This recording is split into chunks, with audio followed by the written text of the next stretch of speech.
Bonjour, vous connaissez peut-être Copybec. En fait, on espère que vous connaissiez Copybec, qui est une entreprise d'économie sociale connue. En fait, le nom complet, c'est la Société québécoise de gestion collective des droits de reproduction.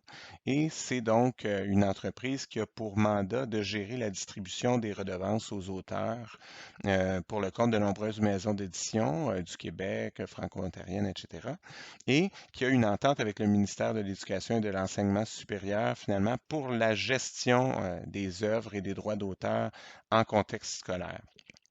Donc, pourquoi je vous parle de Copybec? C'est parce que Copybec a créé un site qui s'appelle Samuel et ce site-là vous permet de rechercher des textes et des extraits d'œuvres. Alors, c'est ce dont je veux vous parler. Donc, c'est un petit mini tutoriel que j'ai préparé pour vous. C'est pas pour le compte ni de Copybec ni de Samuel, mais bien pour le compte de la Commission scolaire de Montréal. Alors, je suis convaincu que les deux autres, que l'organisme Copybec ne se considérera pas responsable de ce que je peux en dire. Donc, je vous disais que Copybec avait créé le site Samuel, savoir multidisciplinaire en ligne. Qu'est-ce que c'est Samuel? Ben, c'est finalement un outil pour nous permettre enfin de faire lire sans trop de difficulté nos élèves. Donc, sans avoir à aller se promener dans les rayons d'une bibliothèque pour faire des photocopies et retaper des textes. Donc, en fait, c'est ça, c'est une plateforme, c'est un catalogue de plus de 30 000 livres, albums jeunesse, recueils de partitions de revues, de textes de chansons, des œuvres d'art visuel et des illustrations. Donc, énormément de contenu parmi les que vous pouvez feuilleter, que vous pouvez télécharger, que vous pouvez partager. Vous ne pouvez pas télécharger l'ensemble des œuvres, évidemment. Il y a des extraits qu'on peut générer selon les règles du droit d'auteur. Donc, en contexte d'enseignement à distance, c'est vraiment une très, très bonne solution pour vous. Donc, on va continuer de décrire ça et surtout comment l'utiliser à partir de la prochaine diapositive. Bon, alors comment utiliser Samuel? Vous voyez à droite, là je vais prendre mon petit pointeur, donc vous voyez à droite la page de Savia. En fait, Savia, ça c'est un module, si je peux dire, qu'on utilise pour se créer un compte. Alors, vous avez peut-être dans votre école un compte déjà créé et il a été créé par Savia.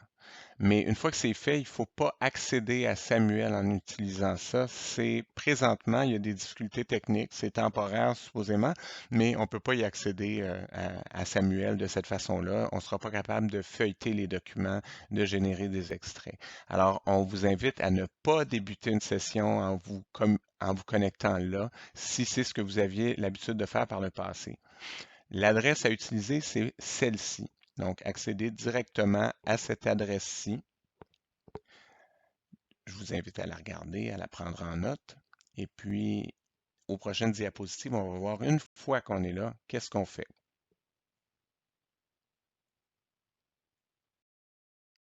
Quand vous serez entré, quand vous aurez saisi cette adresse-là, vous allez voir donc une page web et il y a un bandeau dans lequel il y a différentes choses qui défilent. Et une de ces choses-là, c'est comment accéder à Samuel. Répondez aux questions pour savoir si votre école est abonnée à Samuel. Alors, on va vraiment vous inviter là, à répondre aux questions. Vous allez trouver l'information. Puis sinon, ben, c'est à vous de voir comment créer un compte dans Samuel. Donc, la suite va vous montrer, une fois que vous avez un compte, comment naviguer dans Samuel, feuilleter des œuvres et générer des extraits. Quand vous avez saisi cette adresse-là, vous tombez donc sur le site de Samuel. Vous voyez ici un bouton Connectez-vous. On me dit d'attendre avant de vous connecter pour des raisons techniques, là, des problèmes techniques actuels. Et puis donc, voilà. Alors, j'ai ici un bandeau avec différentes informations qui défilent. J'ai des dossiers en vedette que je pourrais faire défiler. J'ai aussi des nouvelles qui apparaissent. Et en dessous, il y a des situations d'apprentissage et d'évaluation, mais c'est seulement pour les primaires dans ce cas-ci. Alors, je vois ici un ensemble d'éléments dans lesquels je pourrais aller visiter Samuel. Donc, par exemple, faire une recherche par éditeur ou encore aller voir leur sélection thématique. Mais moi, ce qui m'intéresse, c'est de faire une recherche. Alors, je vais cliquer dans les documents Et dans les documents, vous voyez tout un ensemble de critères de sélection là, à savoir le public cible, le public visé, les types de documents, livres, revues, articles de revue. N'oublions pas que dans Samuel, il n'y a pas que des œuvres littéraires, hein, il y a aussi d'autres types de documents, de textes courants. Donc, les langues possibles, donc c'est surtout le français et l'anglais comme on a pu le constater, date de parution, catégorie et sujet. Par exemple, je pourrais aller choisir des albums ou des romans pour la jeunesse et le cliquer tout de suite. Donc, je vais m'en tenir, disons, au critère livre. Et en cliquant dessus, on le voit apparaître ici comme un critère de sélection. Et j'ai ici une fenêtre de recherche dans laquelle je vais saisir. Moi, je suis intéressé, disons, par une thématique. Alors, j'enseigne au deuxième cycle du secondaire, puis je me dis, bon, je vais faire une recherche sur les d'œuvres qui auraient peut-être pour thème les peines d'amour. Donc, peine d'amour, vous voyez que c'était déjà, je l'avais déjà saisi, c'est pour ça qu'il est apparu à l'avance. Donc, je lance ma recherche et là, je vois toute une sélection d'œuvres proposées. Alors, je magasine là-dedans. Je pourrais, par exemple, ici, je vois Gilles Archambault. Ça m'intéresse de voir c'est quoi ce recueil-là. Je le connais un peu. Je sais que son écriture est tout à fait accessible pour des élèves du deuxième cycle et que c'est intéressant. Donc, je vais cliquer sur cette œuvre-là. Je vois une description de l'œuvre. Je vois des informations bibliographiques, dont le nombre de pages, 122. C'est un petit recueil. Et je vois ce bouton Feuilleter le document. Alors, si vous avez déjà commencé votre recherche et que vous êtes déjà connecté, en cliquant là, ça va tout de suite vous permettre d'aller feuilleter. Si vous n'êtes pas connecté, on va vous demander de vous connecter. Alors, normalement aussi, quand vous avez créé un compte, vous avez coché pour que ça retienne les informations. Alors, si tel est le cas, je connecte. Les informations me concernant sont déjà là. Je valide. Et Samuel me génère donc une version consultable de l'œuvre. Je voudrais attirer votre attention sur le fait qu'il y a des intercalaires qui ne font pas partie du livre en tant que tel, mais qui ont été ajoutés par les gens là, de Samuel. C'est intéressant parce que ça correspond à des chapitres. Ici, puisque j'ai un recueil de nouvelles, à gauche, c'est écrit chapitre ici, sauf que dans les faits, c'est plutôt chacune des nouvelles. Mais, et si jamais je décide de sélectionner, par exemple, là où il y a un intercalaire, ben c'est tout le chapitre ou dans ce cas-ci, toute la nouvelle qui sera automatiquement sélectionnée. Je vais la désélectionner pour vous montrer que je peux donc lire chacune de ces pages-là. Alors, j'ai un petit plus qui me permet de zoomer. Je vois pour consultation seulement, mais ça, c'est parce que je fais la consultation de l'œuvre à l'écran. Je suis quand même capable de la lire avec une bonne dimension. Mais mes élèves, eux, si jamais je sélectionne un extrait et que génère un extrait de cette œuvre-là, ils ne verront pas là, pour consultation seulement dans le PDF qui sera produit. Alors, j'ai pu voir et j'en arrive, disons, à la conclusion que je suis intéressé à sélectionner cette nouvelle-là qui s'appelle Mais quel âge as-tu? Si c'était pas l'ensemble d'un chapitre que je voulais sélectionner, il faudrait que je sélectionne chacune des pages. Mais puisque là, disons, j'ai décidé que je prenais toute cette nouvelle-là, je la clique au complet et ce que vous voyez en haut, c'est écrit 7 sur 18 pages sélectionnées.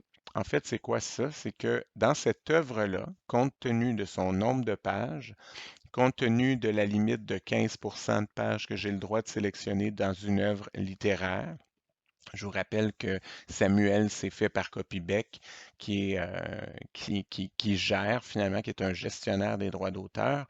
Alors, automatiquement, il y a un calcul qui est fait. C'est 18 pages le maximum que j'aurais pu prendre de ce recueil-là. Donc, en sélectionnant cette nouvelle-là, j'en ai 7 sur 18. Je suis tout à fait correct. Si toutefois j'avais décidé d'en prendre trop, disons que je sélectionne cette nouvelle-là, je suis rendu à 12 sur 18. Je sélectionne aussi cette nouvelle-là, je suis rendu à 16 sur 18. Je sélectionne aussi celle-ci, 17 sur 18.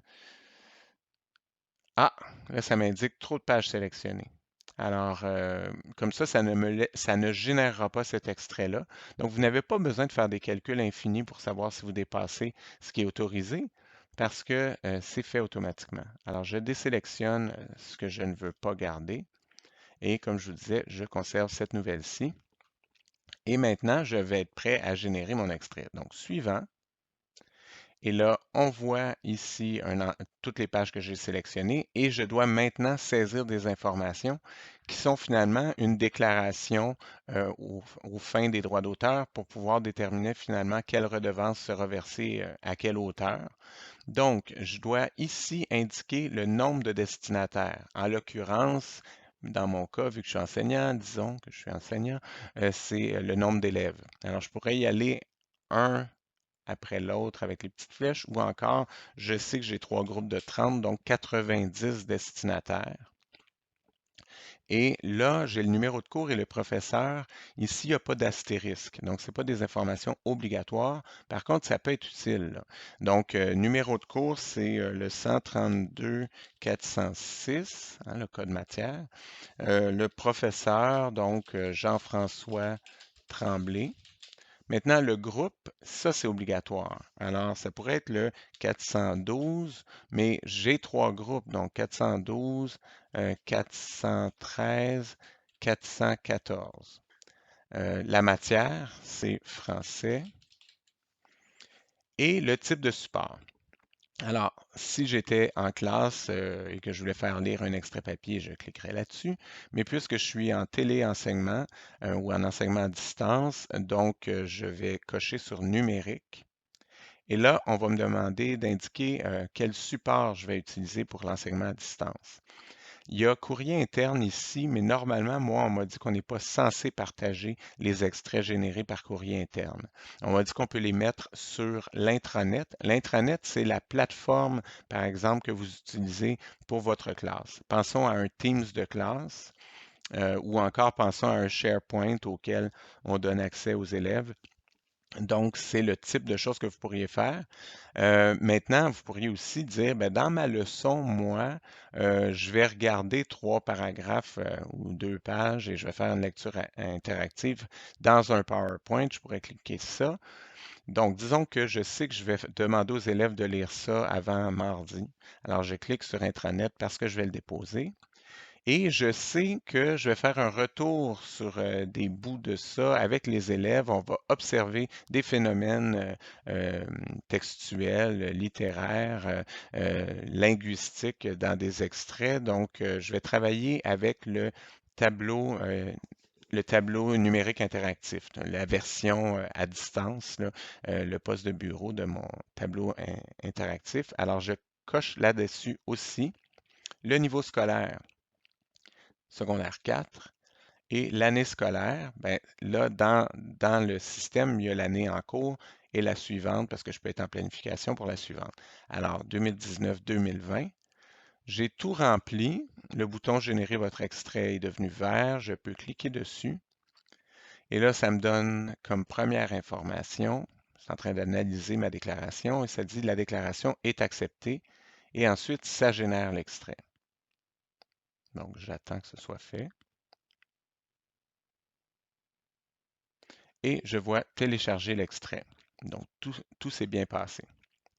Je télécharge l'extrait et là, ça m'amène une boîte de dialogue qui correspond à mon logiciel, moi, que j'utilise pour lire des PDF, parce que c'est un format PDF qui est généré, donc Adobe Acrobat.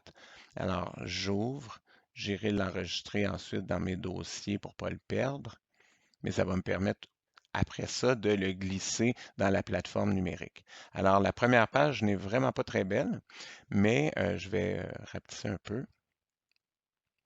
Mais ce qu'on y voit, donc, outre la première page, toutes les informations qui rendent finalement l'utilisation de cet extrait-là légal. Donc, les informations bibliographiques, le nombre de pages que j'utilise. Sur le total de 122, j'en ai 7. L'utilisateur désigné, etc., les mentions de copyback, et voilà. Ensuite, aux pages suivantes, ce que je vois, c'est l'extrait lui-même, qualité de reproduction impeccable. et dans le bas de chacune des pages, toutes les mentions légales résumées, si on veut. Alors voilà, j'ai pu générer mon extrait, je pourrais aller l'enregistrer et le partager avec les élèves. Alors voilà. Si vous éprouvez des difficultés avec la connexion ou encore si jamais vous avez des questions, nous pouvons peu vous aider. C'est plutôt l'équipe de Copybec elle-même qui devrait être contactée. Donc, dans le bas du site de Samuel, vous voyez là, écrit en tout petit Contactez-nous. Alors, vous pouvez procéder comme ça. Maintenant, on espère que ce mini tutoriel vous sera utile, que ça vous permette de faire des bonnes recherches, puis on vous souhaite un bon enseignement de la lecture à distance.